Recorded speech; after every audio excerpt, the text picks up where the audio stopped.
Welcome to Not Milk Never Milk. Subscribe if you're lactose intolerant. Hello everyone! In this video, I will explain how to use MaxChill. First, let's get started with the initial setup. Carefully unpack all the components from the box. Next, place your MaxChill unit on a stable, flat surface, making sure there's plenty of space for air circulation. Then, securely connect the power cord to a grounded electrical outlet.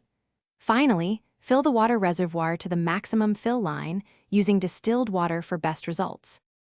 Now, let's explore the controls.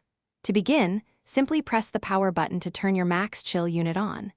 You can then use the mode button to cycle through 3 distinct cooling settings, finding the perfect level of comfort.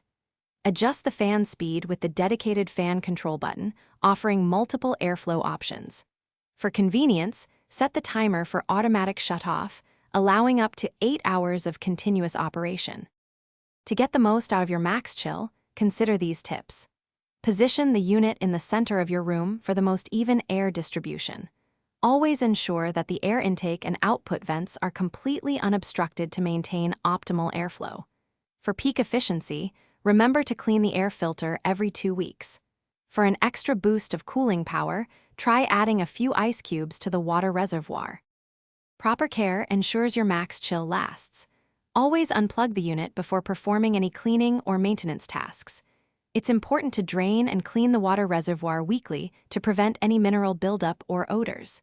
You can wipe down the exterior with a soft, damp cloth as needed to keep it looking new. When not in use, store your MaxChill in a cool, dry place away from direct sunlight. Thanks for watching. If this was helpful, leave a like and consider subscribing. See you next time.